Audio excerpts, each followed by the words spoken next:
डिस्कशनवर काही जास्त वेळ नको घालवायला, will start with the directly दिलेला, नंतर मग मॉडर्न इंडियन हिस्ट्री एक टॉपिक बाय टॉपिक चालू करू. सो हे न्यूज मध्ये जी गोष्ट होती त्याच्यावरून जो प्रश्न मी बनवलेला आहे की अणु त्रिशक्ती म्हणजे काय, न्यूक्लिअर ट्रायड आणि भारताच्या अणु त्रिशक्तीची घटक संरचना व महत्व स्पष्ट करा. आता हे फॅक्च्युअल नॉलेज आहे, तुम्हाला या बेसिक गोष्टी माहित पाहिजेत. करंटमध्ये हा पुढचा इश्यू झालेला की रेल्वे आधारित कॅनिस्टर युक्त प्रक्षेपण प्रणालीची अणु त्रिशक्तीतील भूमिका स्पष्ट करा. आता हे मी सांगितलं ना, असे टोटल पेपरमध्ये 80-100 टॉपिक मिळतील, polity, science and tech, economy सगळे मिळून. ते सगळे केले 20 प्रश्न त्याच्यातलेच बऱ्यापैकी बनणार आहेत. तर रेल्वे कॅनिस्टर युक्त, आता तुम्हाला माहित नसेल प्रश्न म्हणून मी कन्सेप्ट सहित सगळं सांगतो. सो रेल्वे कॅनिस्टर म्हणजे काय की तुम्ही S-400 सिस्टीम बघितली रशियाची, आता पाकिस्तानच्या विरुद्ध वापरले आपण. ट्रक होते ते मोठे, जात होते, पाहिजे तिथे थांबणार, लगेच ते त्यांचे मिसाईल स्टँड होणार आणि रडार त्याच्या पुढे ट्रकवर ऑपरेट करणार आणि फायर द मिसाईल. ते कॅनिस्टर म्हणजे टोटली कवर्ड, त्या गोल सिलेंड्रिकल ह्याच्यामध्ये कवर्ड तुमचे न्यूक्लिअर मिसाईल्स. ते नॉर्मल मिसाईल होते S-400 चे, अँटी बॅलिस्टिक वगैरे. हे म्हणजे आपण न्यूक्लिअर बॉम्बच टाकणार आहे दुसऱ्या देशावर, मिसाईल्स. मग ह्या कॅनिस्टरमध्ये रेल्वेमध्ये एखादी मोठी रेल्वेची बोगी असणार 2-3 ह्याची लांब, आणि त्याच्यावर पूर्ण कॅनिस्टरमध्ये मिसाईल्स ठेवलेले असणार, वरून सगळं कवर्ड. रेल्वे कुठेही फिरू शकते अख्ख्या इंडियात, आणि जिथं गरज पडेल रेल्वेचे रिॲक्टर स्टँड होणार, ते कॅनिस्टर्स, आणि आपले मिसाईल फायर. आता ह्याचा फायदा काय बनवण्याचा, इंडियाने का हे डेव्हलप केलं, ह्याच्या अगोदर तुम्हाला न्यूक्लिअर ट्रायड म्हणजे काय माहित पाहिजे, आणि त्याचे महत्वाचे घटक कोणते आणि त्याचं महत्व काय, आणि रेल्वे कॅनिस्टराइज मिसाईल आल्यामुळे ते कसं इम्प्रूव्ह होणार आहे. सो कोणी ऐकलंय काय nuclear triad concept? So basically आपण कसं बघत जाणार आहे की मी डायरेक्ट हा इश्यू शिकवणार, मॉडेल आन्सर लिहून घेणार. सो तुम्हाला ते अनालिसिस पण कळलं पाहिजे आणि टॉपिक पण क्लिअर होईल, बेसिक जे मला वाटतात महत्वाचे, आणि ते सोडून राहिलेले तुम्ही बघावे लागणार तुम्हाला. सो काय न्यूक्लिअर ट्रायड?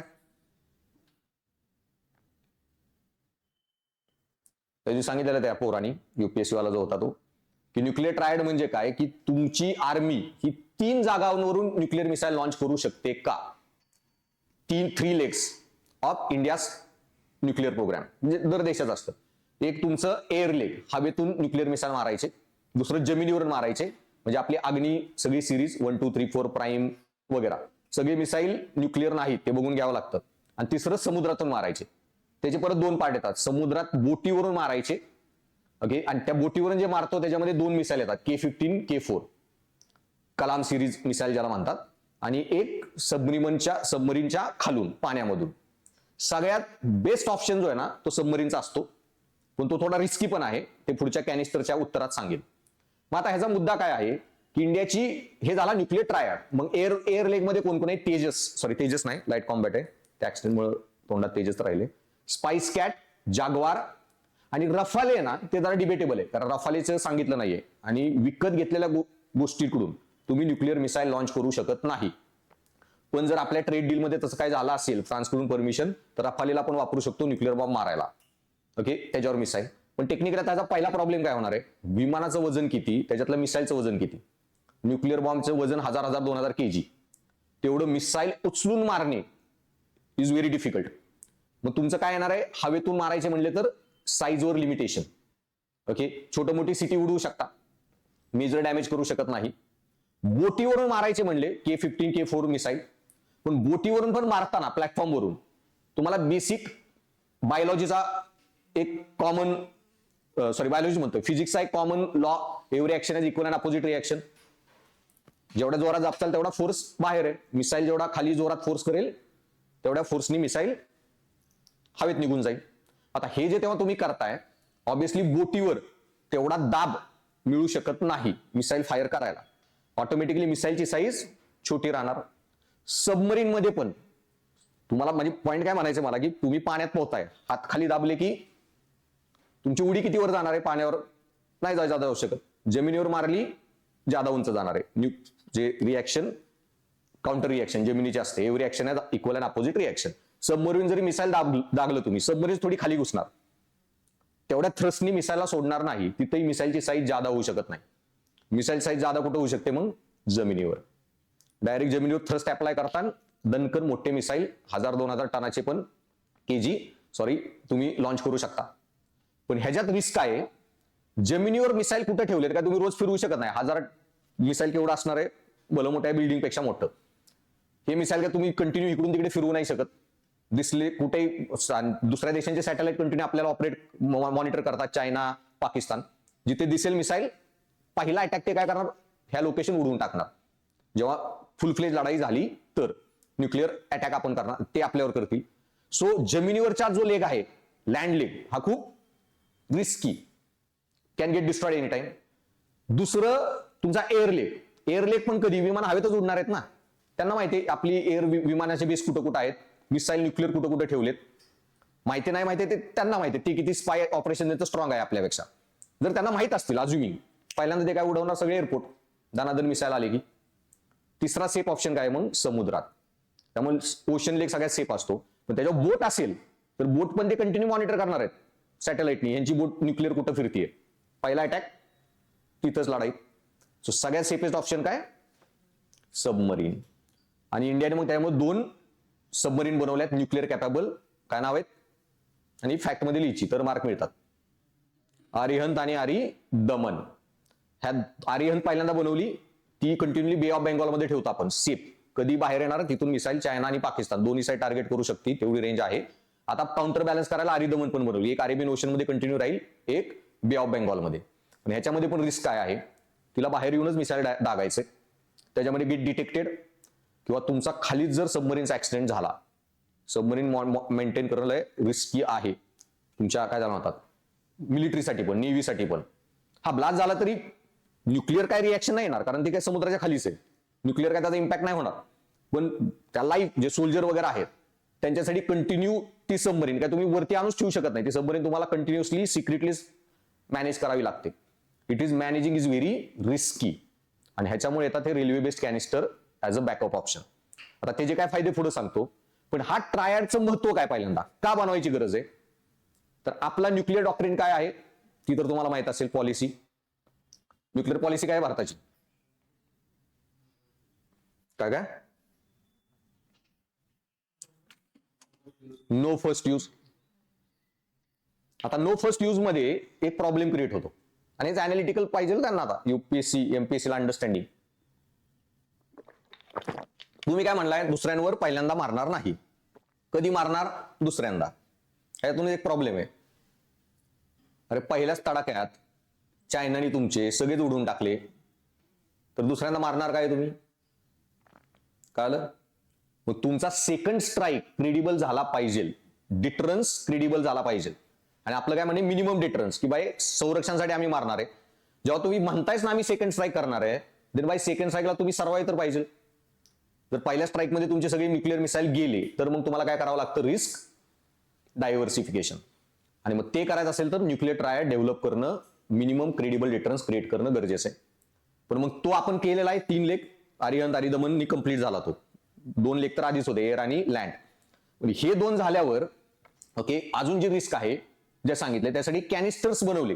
तर त्याचे फायदे काय आहेत, की तुम्ही रेल्वेवर बोगीवर टाकलं ते मिसाईल, कंटिन्युअसली वरनं कव्हर्ड आहेत, रेल्वेचं इंजिन कुठेही फिरतंय, तुम्ही त्यांना कंटिन्युअस मोबिलिटीवर ठेवू शकता.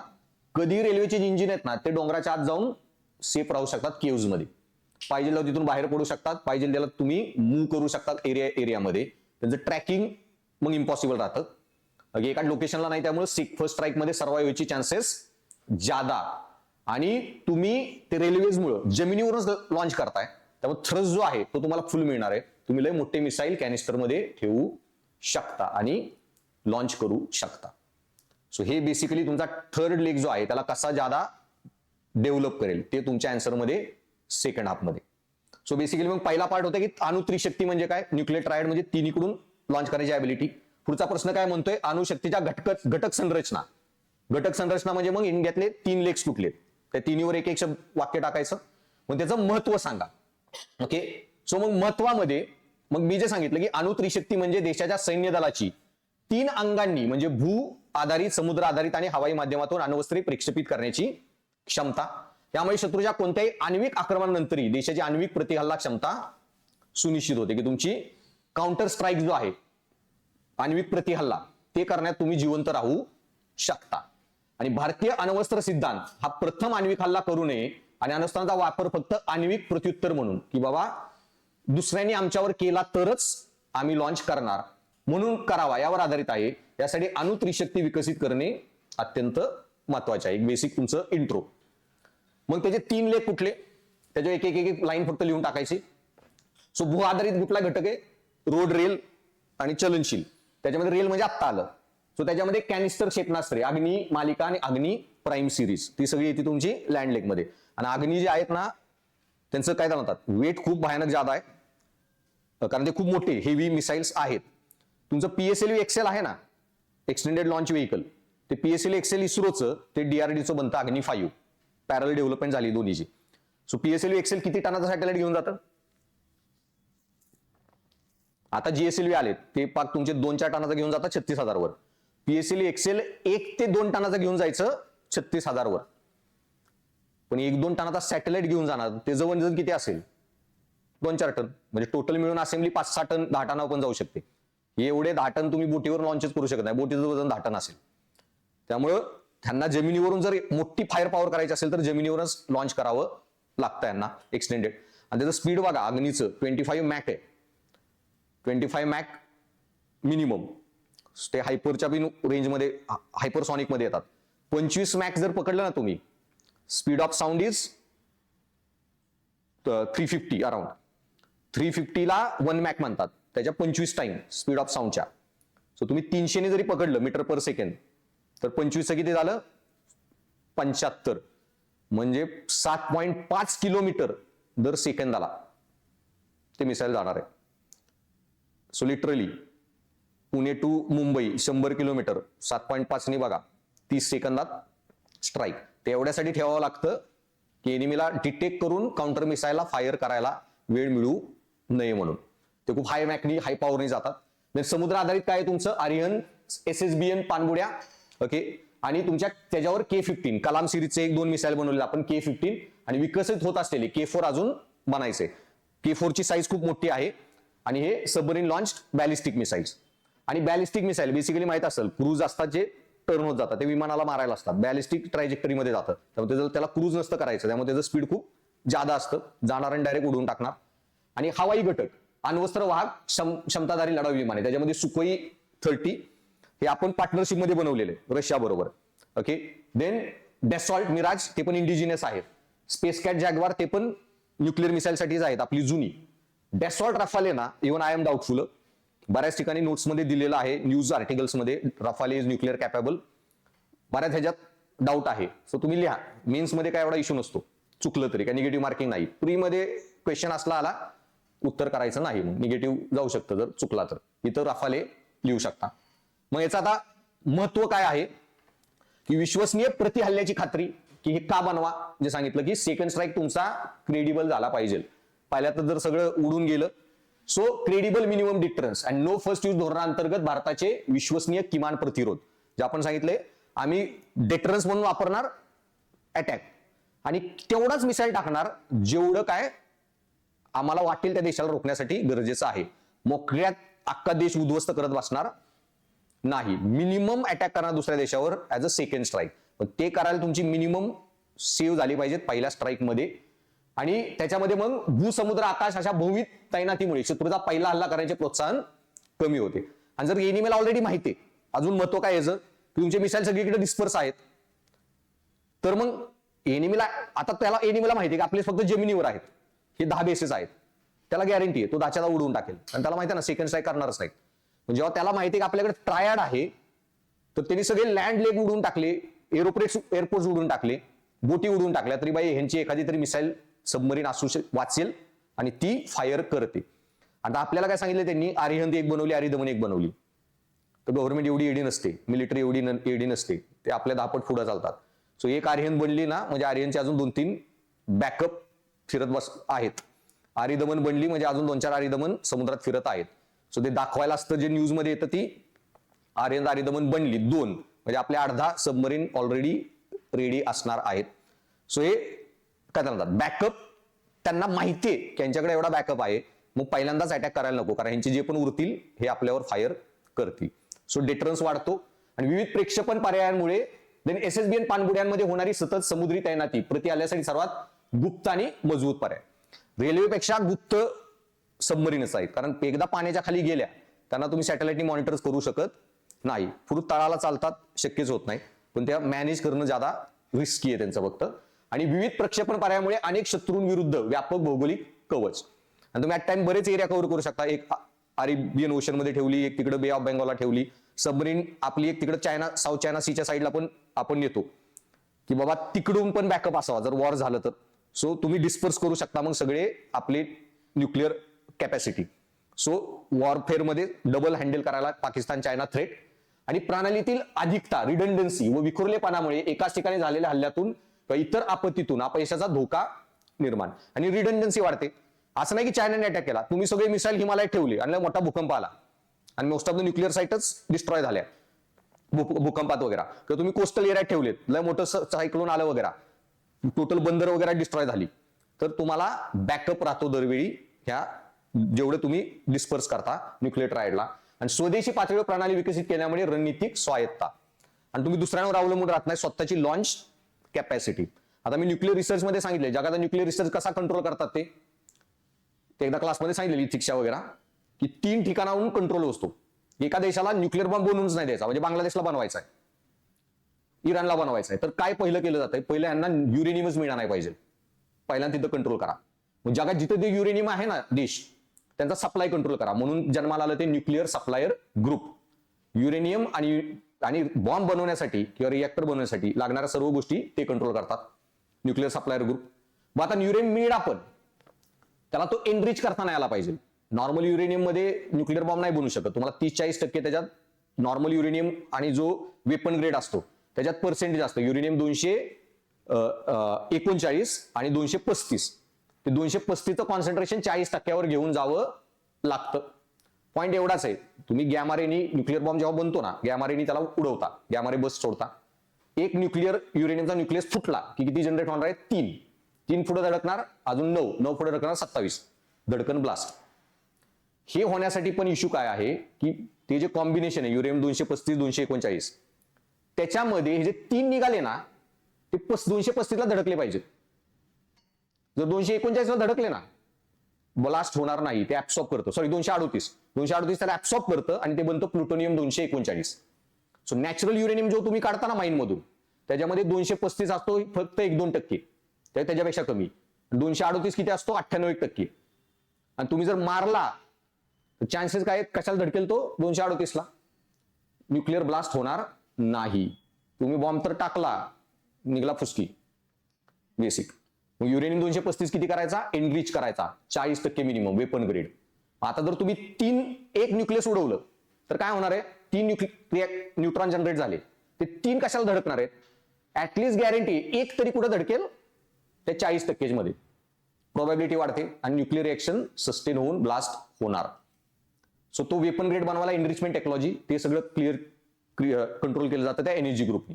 बरं ठीक आहे, त्यांनी हे पण केलं, तर नेक्स्ट इश्यू काय आहे, हे जरी केलं तरी त्यांना लॉन्च करताना यायला पाहिजे दुसऱ्यांवर. मग असा कुठलाही देश ज्याच्याकडे न्यूक्लिअर वेपन्स आहेत पण त्यांनी NPT CTBT साईन केली नाही, तर त्याला असले मिसाईल दिले जात नाहीत, विमानं दिली जात नाहीत. हे रफाले वगैरे आपण पण NPT CTBT साईन केली नाही, त्यामुळे रफालेच्या कॉन्ट्रॅक्टमध्ये काय टर्म आहे, न्यूक्लिअर वापरू शकतो का नाही वगैरे, ते वापरू शकत नाही. मग आपण दुसऱ्या देशाकडून, रशियाकडून सबमरीन घेता आले असते की आपल्याला न्यूक्लिअर, त्यांच्याकडे तर 70 वर्ष, पण रशिया आपल्याला विकू शकत नाही त्या क्लॉजनुसार, कारण आपण NPT CTBT साईन केली नाही. सो ही आपल्याला स्वतःची सबमरीन बनवावी लागली, सगळे मिसाईल स्वतः बनवावे लागले. सो तुमचं ते स्वतःचं न्यूक्लिअर ट्रायड असेल तर तुमची स्वायत्ता वाढते लॉन्च करण्याची. आणि मग रेल्वे आधारित केलं तर त्याचा फायदा काय, की तुमची आण्विक त्रिशक्ती अधिक सशक्त बनणार, तुमचा स्ट्राईक जो आहे तो ज्यादा क्रेडिबल रेल्वेमुळे. सो रेल्वे चलनशीलता, भारताच्या विस्तीर्ण रेल्वे जाळ्याचा लाभ घेता येईल. तुम्ही कुठेही ठेवू शकता, एवढं मोठं नेटवर्क आहे आपलं, कंटिन्यूस मूव्ह करू शकता त्यांना, आणि एनिमीला डिटेक्ट करणं नॉट इझी, आणि ज्यामुळे शत्रूची गुप्तचर नजर व भूआधारित क्षेपणास्त्रांचे अचूक लक्ष्यीकरण अधिक क्लिष्ट बनते. आणि तुम्ही कधीही त्यांना सेफ मूव्ह करू शकता, टनेलमध्ये टाकू शकता, केव्स करून आत ठेवू शकता. रेल्वे गाड्या सामान्य वाहतुकीत मिसळतात, तसेच बोगदे आश्रय वापरून निरीक्षणापासून दूर राहू शकतात. कुठेही केव्ज मध्ये टाका, नॉर्मल ट्रॅफिक मध्ये पण त्या मूव्ह होऊ शकतात. आणि कॅनिस्टरयुक्त संचयनामुळे दीर्घकाल युद्धास सुसज्ज आणि any time you are ready. आणि ह्याचे मिसाईल जे आहेत ना, मी सांगितलं अग्नी वगैरे, तुम्ही कन्याकुमारी जरी रेल्वे ठेवल्या ना कॅनिस्टरवाल्या, इथं वेस्टर्न घाट्समध्ये, तिथूनही त्यांची रेंज आहे 5,000 किलोमीटर अग्नी 5ची. चायनाचा कुठलाही एरिया आरामात उडवू शकतं. कन्याकुमारी काश्मीर किती डिस्टन्स आहे? 2,000-1,000 किलोमीटर.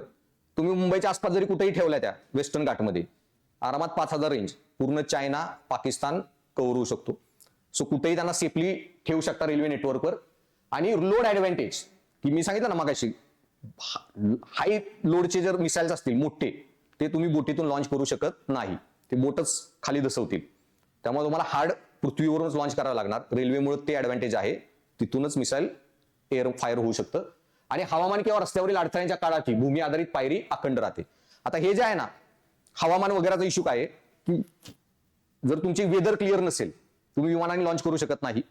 समुद्रात सायक्लोन वगैरे आले, रिस्क आहे, तुमच्या बोटी समुद्रात जास्त राहू शकत नाही. सायक्लोन आले की लांबच व्हावं लागतं, सबमरीनला पण त्या एरियापासून लांब जावं लागतं. आणि जमिनीवरून जर मिसाईल हलवले ना, ते S-400 सिस्टीम होते ना रशियाची ट्रकमध्ये, त्याच्यामध्ये रिस्क आहे. ते नॉर्मल मिसाईल आहेत, गेले कुठं दरीमध्ये, गाडी पलटली, इथं नवले ब्रिजवर आली गाडी, ट्रकवाल्यांनी ब्रेक सोडला, ठोकलं. बाय नॉर्मल मिसाईल एवढा तर रिस्क नाही. न्यूक्लिअर बॉम्ब असेल ना, रोड ऍक्सिडेंट झाले, so that is very risky. रेल्वेमध्ये ऍक्सिडेंटचे चान्सेस कमी, ट्रॅकवर राहतात, फेल्युअर व्हायचा चान्स कमी. त्यामुळे रेल्वेमध्ये that again safe option compare to जमिनीवरून कॅनिस्टर्स गाड्या डेव्हलप करणे. आणि रेल्वे केंद्रावर क्षेपणास्त्रांची चक्री हालचाल शत्रूच्या पूर्वनियोजित हल्ल्यापासून संरक्षण देणे. रेल्वे नेटवर्कवर तुम्ही नॉनस्टॉप रोटेशनवर त्यांना ठेवू शकता. तो एका ठिकाणी मॅनेजमेंट डिटेक्शन कंटिन्युअसली प्रॉब्लेम. जे आता S-400 झालं ना, त्या S-400 सिस्टीम डेली आपल्या लोकेशन चेंज करायच्या पाकिस्तानच्या बॉर्डर पासून, की पाकिस्तानला जेव्हा हिट करायचे त्या उडवायच्या होत्या, त्या एका जागेवर आपण ठेवतच नव्हतो, दर तासाला त्या मुवमेंटवरच असायच्या आणि तिथूनच फायर करत राहायच्या. त्या मोबाईल होत्या. ते S-400चा खूप फायदा आता जो इंडियाला झाला. सो बेसिकली ह्याचे 5-6 पॉईंट महत्वाचे लिहायचे आणि मग कन्क्लुजन टाकून द्यायचं, की रेल्वे आधारित कॅनिस्टरयुक्त प्रणालीसारख्या नवकल्पनांमुळे भारताची अणुत्रिशक्ती अधिक टिकाऊ, बहुविध आणि विश्वासार्ह बनते, ज्यामुळे क्षेत्रीय स्थैर्य की स्ट्रॅटेजिक स्टेबिलिटी, सिक्युरिटी आणि विश्वासार्ह प्रतिरोध की गॅरंटीड सेकंड स्ट्राईक आणि आण्विक शक्तीद्वारे समतोल, आणि त्याच्यामुळं तुम्ही रिजनल जो बॅलन्स मेंटेन करू शकता, स्टेबिलिटी, की बाई चायना बी मस्ती करणार आहे, पाकिस्तान करणार नाही.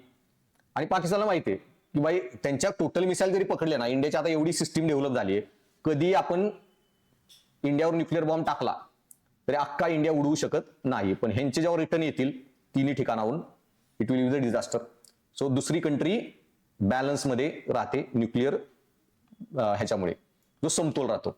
आता कालच त्याचा एक व्हिडिओ आलेला, कझाकिस्तान आणि पुतीनचा एक व्हिडिओ होता. आणि कझाकिस्तान पीएम म्हणतो न्यूक्लिअर बॉम्ब बनवू नयेत, न्यूक्लिअर बॉम्ब बनवल्यामुळे दुसऱ्या देशांची मैत्री करता येत नाही, फॉरेन कंट्री इन्व्हेस्टमेंट वगैरे करत नाही, ब्ला ब्ला बरंच बोलला.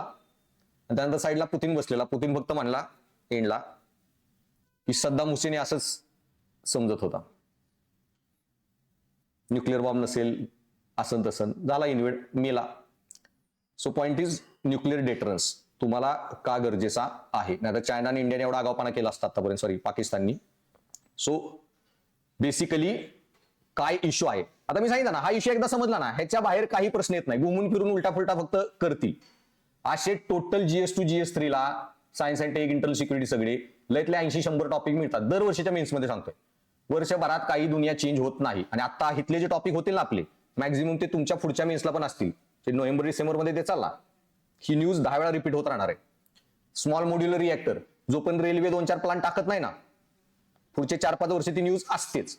त्यामुळे सांगितलं ना, मेन्स लय इझी आहे प्रॉपर स्ट्रॅटेजीने टॅकल केली तर. आणि तिच्याच इश्यू रिपीटच होत राहणार आहेत.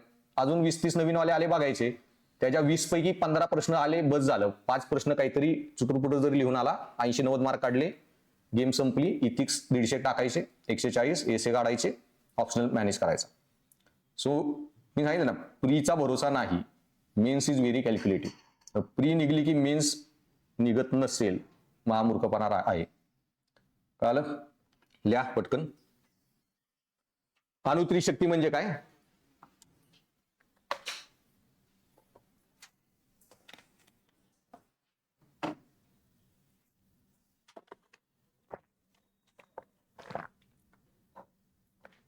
अणुत्रिशक्ती म्हणजे काय? भारताच्या अणुत्रिशक्तीची घटक संरचना, प्रत्येक शब्द प्रश्नातला फोकस करायचा बरं का. भारताच्या अणुत्रिशक्तीची घटक संरचना व महत्व स्पष्ट करा. अणुत्रिशक्ती म्हणजे काय? भारताच्या अणुत्रिशक्तीची घटक संरचना व महत्व स्पष्ट करा. तसेच रेल्वे आधारित कॅनिस्टर युक्त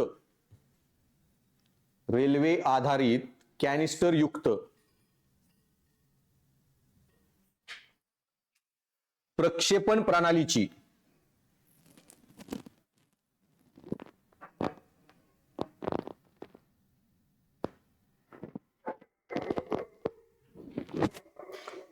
अणुत्रिशक्तीमधील भूमिका स्पष्ट करा.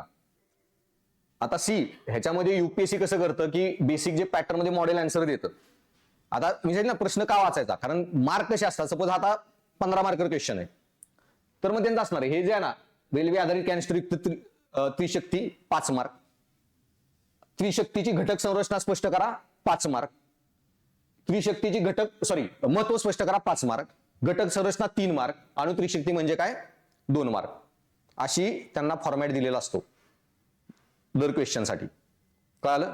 आणि मग घटक संरचनामध्ये बेसिक पॉईंट असतात, एअर फायर वगैरे काय मॉडेल आन्सर मध्ये, कॅनिस्टरचं काय महत्व आहे की कुठले मुद्दे आले पाहिजेत महत्वाचे वगैरे, आणि त्याच्या रिलेटेड असतील तरी मार्क द्या. त्याची काय स्टँडर्ड आन्सर की नसते. त्यामुळे पण तुम्हाला महत्वाचं काय आहे की तुम्ही ह्याच्यातला घटक संरचना लिहायची राहून गेला तर मग मार्क किती पैकी मिळणार आहे तुम्हाला?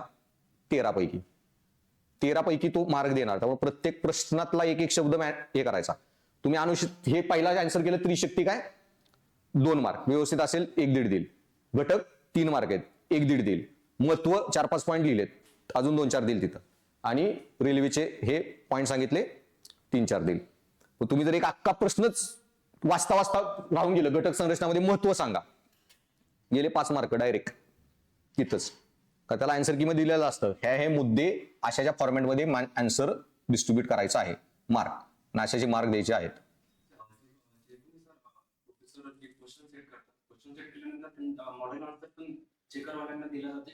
मॉडेल आन्सर सगळं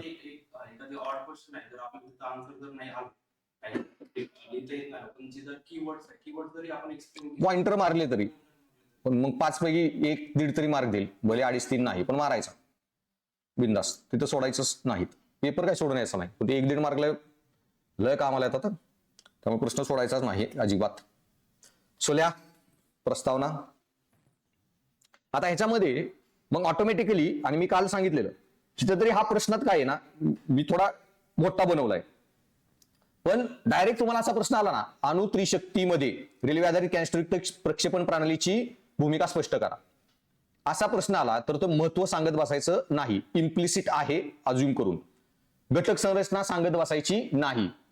मग डायरेक्ट तुमचा इंट्रो काय पाहिजे की अणुत्रिशक्ती म्हणजे काय, मीन्स इंट्रो करायचा की it is ability to launch nuclear weapon from 3 legs आणि India has develop air leg dash Jaguar spacecraft, land leg Agni missile, आणि दिस 3 लाईन मध्येच इंट्रो, घटक संरचना सगळं मर्ज करूनच. दुसरी लाईन काय पाहिजे मग पॅराची, लगेच महत्व आहे ना एकाच लाईन मध्ये, त्यांना जास्त आता वेटेज द्यायचं नाही. सो प्रश्न काय विचारला नाही त्याच्यावर ऑन स्पॉट उत्तर ठरवायचं. मग आता हे अनुसंरचना झाली, सांगितलं. पुढचं वाक्य काय आहे, India believes in second strike, no first use policy. आणि जर सेकंड स्ट्राईक तुमचा प्रति हल्ला हा जर विश्वसनीय व्हायचा असेल तर त्याच्यासाठी काय शक्तिशाली अणुत्रिशक्ती विकसित करणे गरजेचं आहे, आणि त्यामुळे रेल्वे कॅनिस्टर प्रक्षेपण प्रणाली महत्वाची ठरते. मग का, डायरेक्ट उत्तर चालू, सगळे त्याचे पॉइंट नाही. स्पष्ट करामध्ये नाही, विश्लेषण करा असताना तर पॉझिटिव्ह निगेटिव्ह, तरच विश्लेषण करा, मूल्यांकन करा, examine, evaluate, analyse, critically analyse, तिथंच. इथं सिंपल आहे, स्पष्ट करा. कसं होणार आहे नुसतं सांगत जायचं. हा, आता मूल्यांकन करा म्हणलं ना तर मग तुम्हाला लिहावं लागेल रेल्वेचे पण काही डिसएडव्हान्टेज आहेत, कळालं. सो एका शब्दा उत्तर पूर्ण फिरतं. जेव्हा विचारलंच नाही मूल्यांकन आणि स्पष्ट करा मग तुम्ही ते पॉईंट लिहिले. आता मी सांगितलं ना मॉडेल आन्सर की कशी असणार आहे, स्पष्ट करा. स्पष्ट करा मध्ये तिसरा जो प्रश्न आहे, भूमिका स्पष्ट करा, हे 4-5 पॉईंट पाहिजेत उत्तरात बेसिक त्याच्या रिलेटेड. किंवा रेल्वे नेटवर्कवर फिरू शकतात, केव्ज मध्ये टनेलमध्ये सेफ राहू शकतात, हाय पॉवर लोड घेऊ शकतात, 4-5 पॉईंट झाले. त्याला सांगितले हे असेल तर मार्क द्या. तुम्ही त्यात निगेटिव्ह पॉईंट लिहिले बाय, त्याच्या आन्सर की मध्ये सांगितलंच नाही ना, निगेटिव्ह पॉईंट लिहिला 2 मार्क ऍड करा. पण हाच प्रश्न काय मूल्यांकन करा असेल तर काय होणार आहे, रेल्वेचे 5-6 फायदे आन्सर की मध्ये सांगितले असणार आहेत, हे पॉईंट पाहिजेत 5 मार्क द्या. निगेटिव्हला हे 5 मार्क द्या, किती पॉईंट आहे बघून. आता त्या ठिकाणी निगेटिव्ह लिहिले तरच मार्क मिळणार आहेत. कळालं? त्यामुळे दर पेपरमध्ये सफिक्सेस आता आपण घेऊ, उद्या परवा वगैरे हे सफिक्सेसच फक्त डिस्कस करू सगळ्याचे. सो लिहा, अणु त्रिशक्ती म्हणजे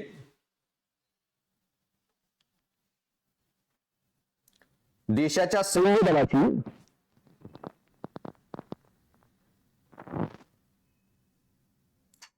तीन अंगांनी म्हणजे भू आधारित,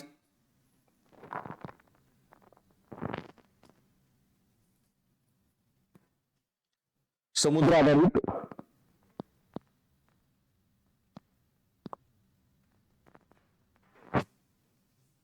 आणि हवाई माध्यमांतून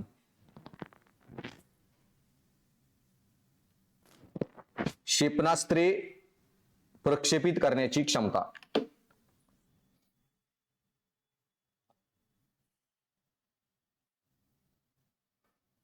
यामुळे शत्रूच्या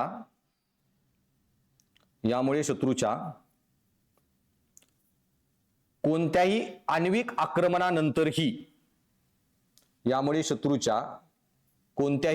आक्रमणानंतरही देशाची आण्विक प्रतिहल्ला क्षमता, आक्रमणानंतरही देशाची आण्विक प्रतिहल्ला क्षमता सुनिश्चित होते.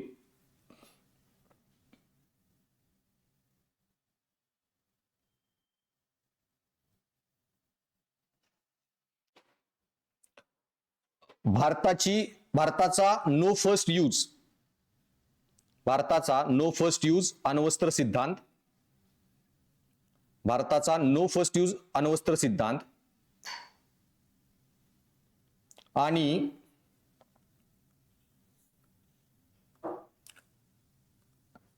आणि क्रेडिबल मिनिमम डेटरन्स, इंग्लिशमध्ये क्रेडिबल मिनिमम डेटरन्स, आणि भारताचा नो फर्स्ट यूज अणुवस्त्र सिद्धांत आणि credible minimum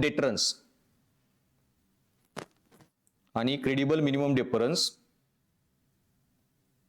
in second strike, दोन्ही ब्रॅकेटमध्ये टाका. आणि दुसऱ्या हल्ल्यात पण आपण काय करणार, मिनिमोज करणार. आता हे टेक्निकल शब्द जे आहेत ना, हे इंडियाची जी पॉलिसी आहे ना, पार्लमेंटने बिल पास केलं त्या पार्लमेंट मधले बिलातले शब्द आहेत, हे असेच लिहायचे. म्हणजे वाटतं की कोणी येडागाबा लिहित नाही, जसे ब्युरोक्रॅट लिहितात, अधिकारी लिहितात, जसे IAS IPS बोलतात तेच शब्द. Minimum credible deterrence as a second strike. So second strike मध्ये आपण काय सांगितलंय, काय म्हणतात, त्या दुसऱ्या देशाला वर तेवढेच टाकणार जेवढे त्यांना रोकायला गरजेचे आहेत, काम थांबवायला. आणि त्याच्यामध्ये पण ती पॉलिसी क्लॉज आहे.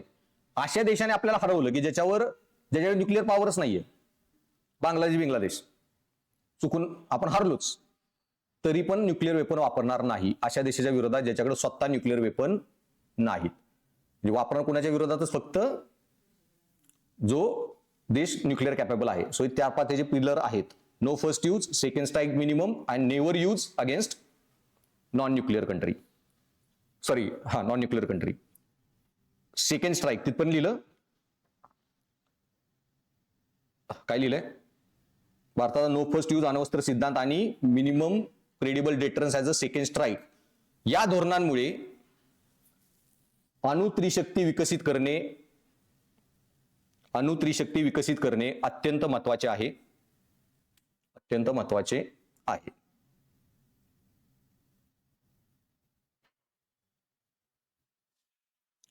देन पुढे सबहेडिंग टाका, अणु त्रिशक्तीचे प्रमुख घटक.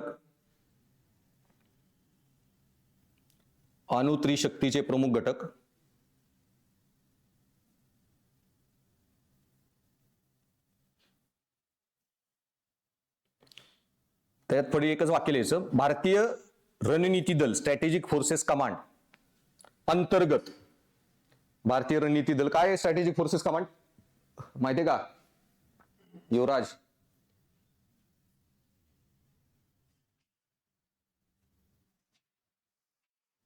अरे इथं तर सगळं इंडियाचे दल किती आहेत? Army, navy, air force. त्यानंतर एक तिसरं दल येतं स्ट्रॅटेजिक फोर्सेस कमांड. हे फक्त न्यूक्लिअर मिसाईल्स हँडल करतात भारताचे. तो पण जो बॉस आहे हेड तो आर्मीचा जनरल, मिलिटरीचा नेव्ही जनरल, एअरफोर्स जनरल त्याच रँकचा असतो. स्ट्रॅटेजिक फोर्सेसचा कमांडचा चीफ चौथा. आणि आता नवीन जे काढले ना त्यांनी CDS, chief of defence staff, हा आर्मी, नेव्ही, एअरफोर्स आणि स्ट्रॅटेजिक फोर्सेस कमांड त्या तिघांचा पण बॉस येणार तो सीडीएस. ओके, सो त्याचा एक स्टार ज्यादा आहे चीफ ऑफ डिफेन्स स्टाफचा. So whatever. तर तुम्ही नेक्स्ट टाइम कुठली आर्मी, नेव्ही, एअरफोर्सची परेड वगैरे असते 26 जानेवारी वगैरे, ती 4 लोक असतात जनरली, कधी कधी 5 बी असतील, तर तो सीडीएस असणार. तर ती 4 लोकांमध्ये ही जी आहे स्ट्रॅटेजिक फोर्सेस कमांड ही आपली इंडियाची पूर्ण वेगळी संस्था आहे, जे काम फक्त न्यूक्लिअर मिसाईल हँडल करायचं करते. ते बाई ते काम दुसऱ्या नॉर्मल मिलिटरी देऊ शकत नाही. एक एरर झाली आपल्याकडेच कुड बी रिस्क, आणि पूर्ण सेपरेट नेटवर्क ठेवावं लागतं. आता त्याच्यानंतर खालची वाक्य नाहीत लिहायची, नुसत्या ट्रायंगल बनवायचा. Air leg, defence leg, sorry air leg, land leg, भू आधारित वगैरे, नुसते ते 3 शब्द आणि तिन्हीचे फक्त एक एक एक उदाहरण, 2-2 उदाहरण टाकून द्यायचे. भू आधारित घटक, समुद्र आधारित घटक आणि तुमचा हवाई घटक. आणि त्याच्या खाली नुसते अग्नी 4, अग्नी 5, स्पेस कॅट, जागवार, डसॉल्ट, राफाले तेवढी नावं मेन्शन करायची. लय लिहित बसायचं नाही, पुरणार नाही पेपर. नुसते 3 त्रिकोण बनवा आणि दर त्रिकोणाच्या टोकावर भू आधारित, जल आधारित आणि त्याचे 1-2 एक्झाम्पल. That's it.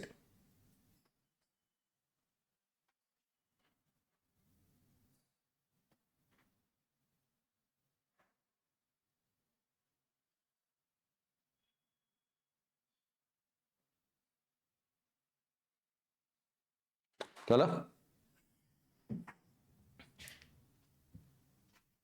आता ज्यांनी आधीच आगावपणा केला हॉरिझॉन्टल हिस्सा त्यांनी लिहून टाका तसंच.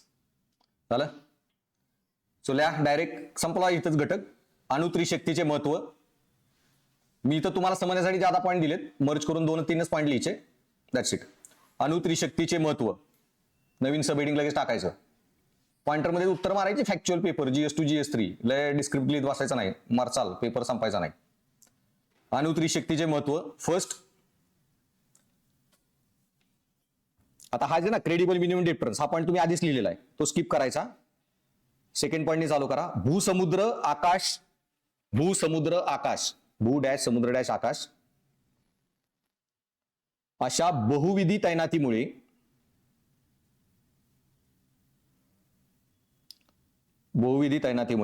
शत्रूचे पहिला हल्ला करण्याचे प्रोत्साहन कमी होते. शत्रूचे पहिला हल्ला करण्याचे प्रोत्साहन कमी होते.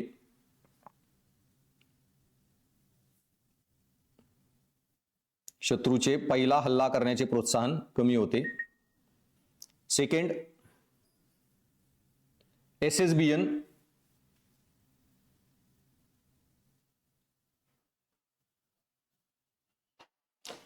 पाणबुड्यांमधून, SSBN पाणबुड्यांमधून होणारी सतत समुद्र तैनाती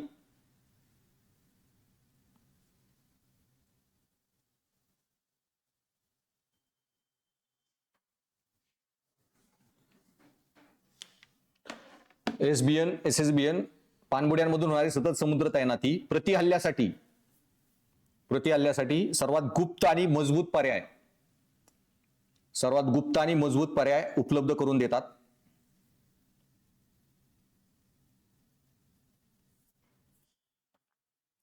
ते गाझीचं माहित असेल ना, गाझी शिप न्यूक्लिअर मिसाईल होती 71च्या लढाईत. तर त्यांनी इकडं आणलेली इंडियाच्या इथं, पाकिस्तानला दिलेली अमेरिकेने. त्यांनी ते गाझी नाव ठेवलेलं त्याचं. आणि ती सबमरीनचं फक्त झालं की ती थोडा वेळ डिटेक्ट झाली आपल्या मॅपवर आणि ती लगेच खाली गेली आणि ते आपलं मुंबई वगैरे अटॅक करणार होती. पण ते झाल्यावर मग काय झालं की तिने मुवमेंट थांबवली सबमरीननी खाली, परत डिटेक्ट होऊ नये म्हणून. पण आपल्याला एकदा डिटेक्ट झाले की आपल्या नेव्हीने त्याला कॉर्डन केलं तिन्ही साईडनी. विक्रांत एक बोट होती वगैरे, आणि हळूहळू ते एरिया क्लोज करत आले, बॉम्ब टाकत खाली. आणि बरोबर एंडपर्यंत तिला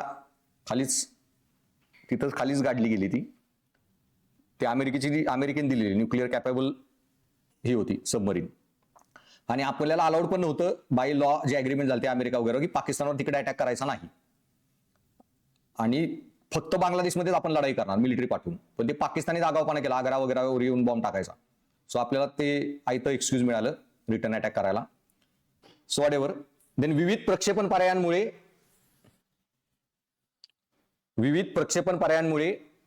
व्यापक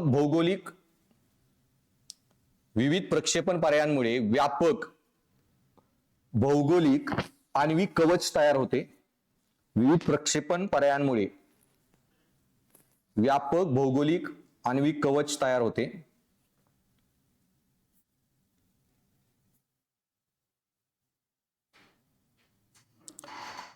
प्रणालीतील रिडंडन्सी आणि डिस्पर्शन एकाच ठिकाणी झालेल्या हल्ल्यातून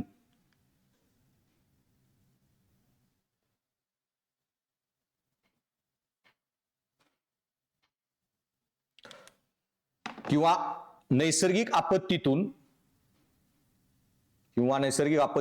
अपयशाचा धोका एकाच ठिकाणी झालेल्या हल्ल्यातून किंवा नैसर्गिक आपत्तीतून अपयशाचा धोका कमी करतात.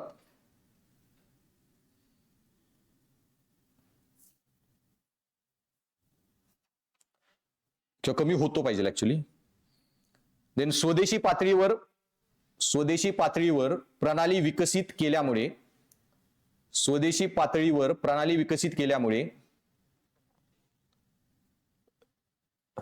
स्ट्रॅटेजिक ऑटॉनॉमी रणनीतिक स्वायत्ता मजबूत होते.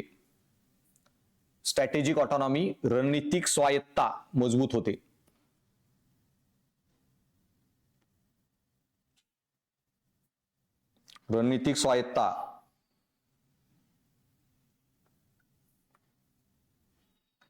द नेक्स्ट रेल्वे आधारित कॅनिस्टरयुक्त प्रक्षेपण प्रणालीची भूमिका. नेक्स्ट सब हेडिंग रेल्वे आधारित कॅनिस्टरयुक्त प्रक्षेपण प्रणालीची भूमिका. नवीन सब हेडिंग टाकायचं, त्याच्यात एक 2-3 पॉइंट लिहून टाकायचे. पहिला, रेल्वे चलनशीलता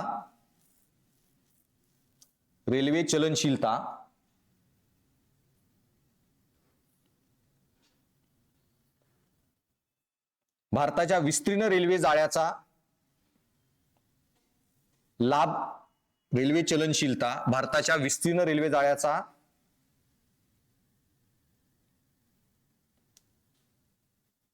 लाभ घेण्यास मदत करेल.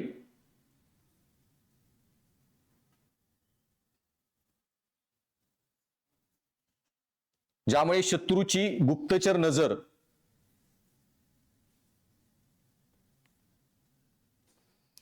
आणि क्षेपणास्त्र हल्ले निकामी ठरतील. शत्रूची गुप्तचर नजर आणि क्षेपणास्त्र हल्ले निकामी ठरतील.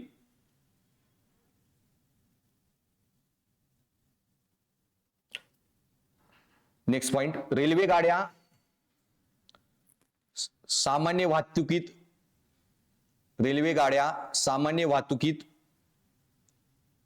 मिसळू शकतात.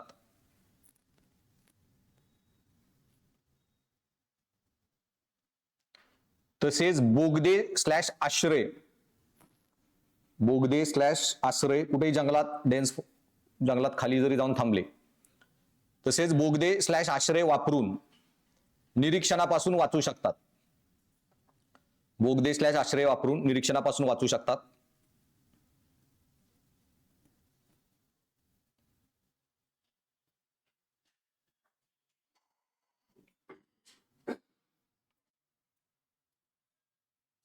रेल्वे मार्गांमुळे क्षेपणास्त्रे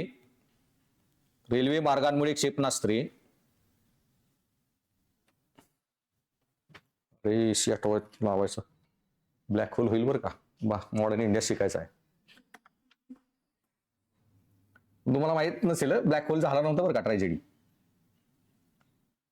मी आता कोलकात्याला क्लास घ्यायला गेलतो ना, तर आता फिरायला कुठं जायचं म्हणून मी म्हणलं सगळ्यात हिस्टॉरिकल जागा इतिहासातल्या शोधून काढू. मग ब्लॅक होल ट्रॅजेडी कुठं झाली म्हणून शोधली, नंतर बघितलं झाला तर जागाच नाहीये. झाला ते इंग्रजांनीच स्टोरी स्वतःला नैतिकता प्रूव्ह करायला की आमच्या विरुद्ध अन्याय झाला म्हणून बनवलेली स्टोरी आहे. इतिहासात ब्लॅक होल ट्रॅजेडीचा कुठलाही एव्हिडन्स नाही रेकॉर्डेड त्याच्यामध्ये, ब्रिटिशांच्या पण रेकॉर्ड्समध्ये नाही. यांच्याच थिंकर्सनी इंडियाला किती अनसिव्हिलाइज लोक आहेत आणि कशी आपली लोक मारली आणि ह्यांना आता धडा शिकवायची गरज आहे म्हणून प्रोपागंडा. ते फ्रेंचच्या राणीच्या विरोधात होता ना, ती फ्रेंच रिव्होल्युशन मध्ये, की ती अशी म्हणाली की लोक आंदोलन करतायत, उपाशी आहेत, मग त्यांना खायला चपाती नाही तर मग ते पाव का खात नाहीत. If they don't have the bread Y they don't eat the cake. असं. ती एवढी काही इडिकाबाळी नव्हती, ती राणी होती फ्रेंचची, पण की फ्रेंच रॉयल फॅमिली आपल्या दुःखांपासून किती डिस्कनेक्टेड आहे हे दाखवण्यासाठी ते प्रोपागंडा क्रिएशन जे केलं गेलेलं त्या जे लीड करत होते त्यांच्याकडून. सो बेसिकली आपल्यात पण चालतात प्रोपागंडा राजकारणात, पप्पू विप्पू कोणाला काय म्हणणे त्या टाईपचे. सो रेल्वे मार्गावर क्षेपणास्त्रे लांब अंतरावर आणि अनपेक्षित ठिकाणी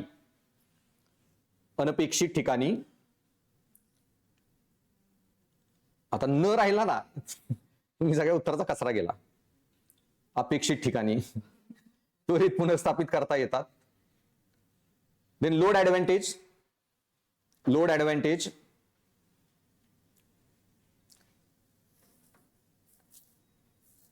रेल्वे प्लॅटफॉर्म अधिक जड क्षेपणास्त्रे वाहून नेऊ शकतात.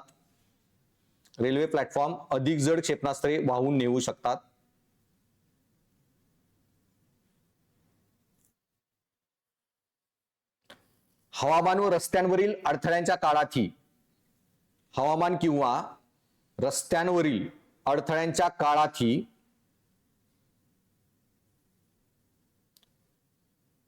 भूमी आधारित पायरी सुरक्षित राहील. हवामान किंवा रस्त्यावरील अडथळ्यांच्या काळातही भूमी आधारित पायरी सुरक्षित राहील.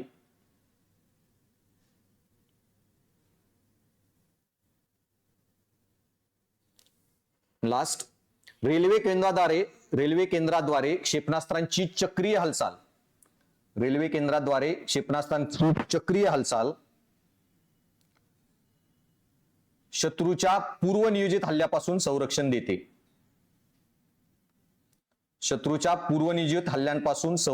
देते. रेल्वे केंद्राद्वारे क्षेपणास्त्रांची चक्रीय हालचाल शत्रूच्या पूर्वनियोजित हल्ल्यापासून संरक्षण देते.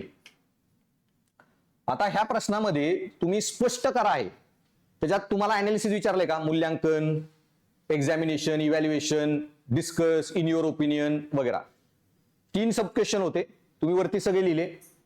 ह्याच्यामध्ये कन्क्लुजन नाही दिलं तरी चालणार आहे. कन्क्लुजनला मार्क कमी होईल वगैरे काही पॉईंट नाही. जर तुम्ही महत्वाचे अजून 1-2 पॉईंट असेल तिथं वेळ घालवा.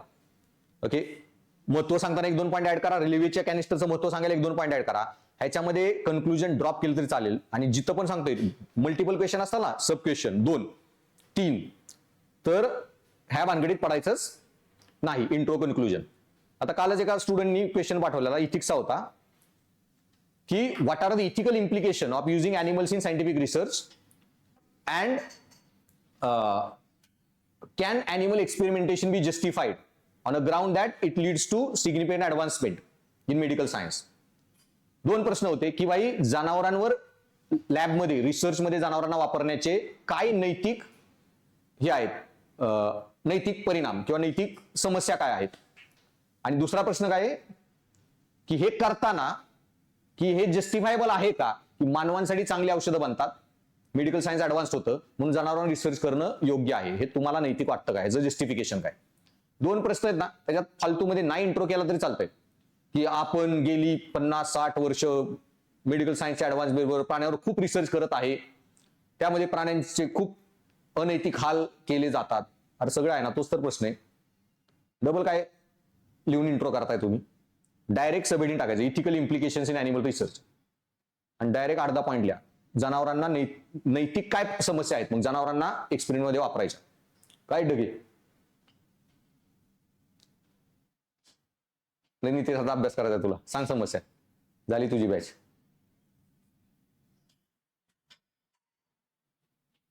काय इथिकल इम्प्लिकेशन विचारलं ना, नुसती इम्प्लिकेशन एका लाईन मध्ये लिहायचे असतात 5-6 पॉईंट, बाकी काही लिहायचं नाही.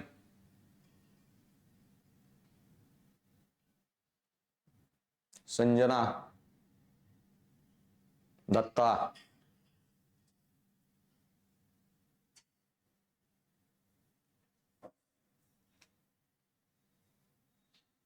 तुम्हाला ऍक्सेस देऊन तरी फायदा आहे का ऑनलाईनचा?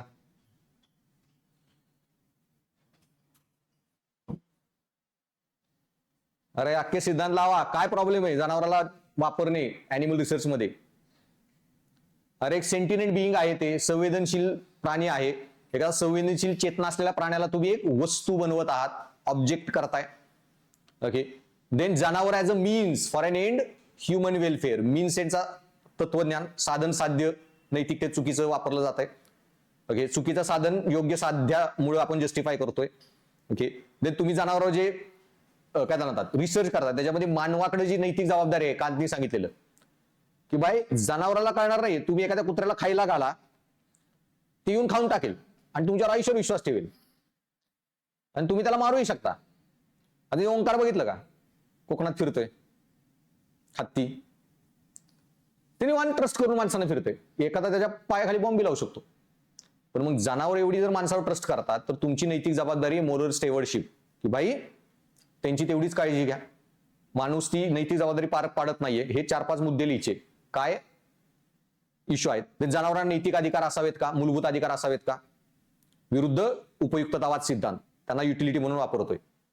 हे झाले नैतिक इम्प्लिकेशन्स, की हे मुद्दे इन्व्हॉल्ड आहेत.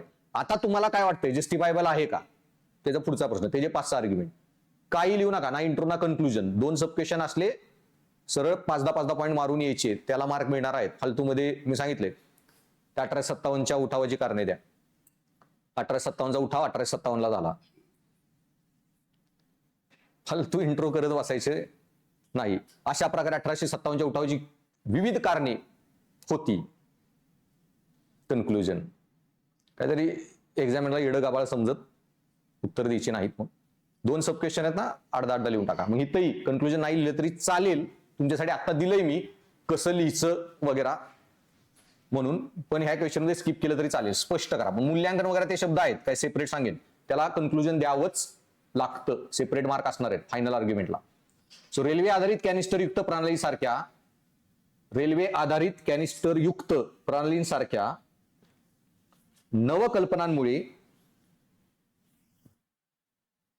भारताची अणुत्रिशक्ती, रेल्वे आधारित कॅनिस्टर युक्त प्रणालींसारख्या नवकल्पनांमुळे भारताची अणुत्रिशक्ती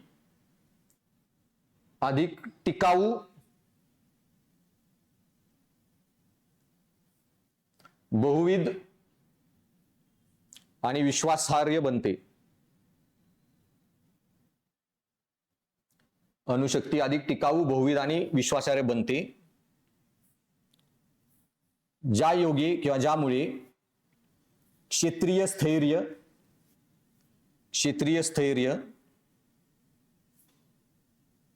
विश्वासार्ह प्रतिरोध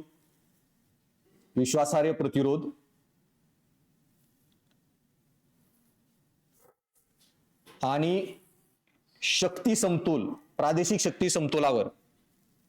प्रादेशिक शक्ती समतोलावर आधारित शांतता अधिक दृढ होते. प्रादेशिक शक्ती संतुलनावर आधारित यंत्रणा दृढ होते. आता आपल्याला मॉडर्न इंडियन हिस्ट्रीचा पार्ट बघायचा आहे. सो एक आता टॉपिक आपण चालू करूयात. तो आज आणि मे बी उद्या थोडाफार पार्ट. आता उद्यापासून कंटिन्यू मॉडर्न इंडियन हिस्ट्री, ते संपले की वर्ल्ड हिस्ट्री, एक टॉपिक. सो मी जे सांगितले टॉपिक तासभर घरी ओव्हरव्ह्यू करून यायचे. सो आता हा पहिला सोपा प्रश्न आहे. प्रश्न काय आहे बघा, ईस्ट इंडिया कंपनीच्या गव्हर्नरांनी भारतातील संस्थानिक राजांसोबत वेगवेगळ्या काळात वेगवेगळी धोरणे अवलंबली. टिप्पणी करा.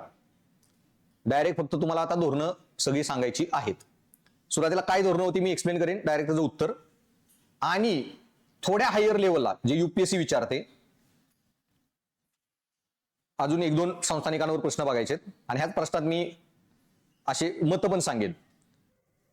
आता हा प्रश्न बघा, युपीएससीत आलेला, थोडा हायर लेवल आहे आणि कन्सेप्ट करायला की तुम्हाला ऑन स्पॉट डोकं लावता येतं, काही प्रश्नाला बीची गरज नाही. Dalhousie's predecessor had acted on the general principle of avoiding annexation. If this could be avoided, Dalhousie acted on the principle of annexation if he could do so legitimately. His annexations were both of war and peace. Analyze. तर प्रश्न काय आहे, डलहौसीच्या पूर्वाधिकारी governor जनरल्सनी जर शक्य असेल तर साम्राज्य विस्तार टाळण्याच्या सर्वसाधारण तत्वावर कार्य करीत होते. सो डलहौसीच्या आधीची जी लोक होती ना, ते साम्राज्य विस्तार करायचा नाही, जिथं शक्य तिथं टाळा, अंटिल लय आगावपणा झाला तर. त्याच्यामध्ये मग तुमची एक प्रिन्सिपल येतो, मास्टरली इनॅक्टिव्हिटी, बेंटिक वगैरे लोकांनी जी चालू केलेली. सो तुम्ही बघा 1818 नंतर लढाई ना अहोम वगैरे 30 ते 50, 1830 ते 50 कुठलेही प्रिन्सली स्टेटवर ज्यादा लढाया झाल्या नाही, जिथं गरज पडेल तिथंच लढाया झाल्या. पण डलहौसी जेव्हा आला ना, त्यांनी रप्पारप डॉक्ट्रिन ऑफ लॅप्स लावायला चालू केलं. सो साम्राज्य विस्तार टाळण्याच्या सर्वसाधारण तत्वावर कार्य करीत होते. डलहौसीने मात्र साम्राज्य विस्तार जर कायदेशीररित्या वैधपणे करता येत असेल, कायदेशीररित्या वैधपणे, लिगली, आता त्याने कसा डॉक्ट्रिन ऑफ लॅप्स लिगली लावला ते सांगेन, तर तो करायलाच हवा या तत्वावर कार्य केले. त्याच्या प्रश्नातील साम्राज्य विस्तार हा युद्ध आणि शांती या दोन्ही मार्गांनी झाला.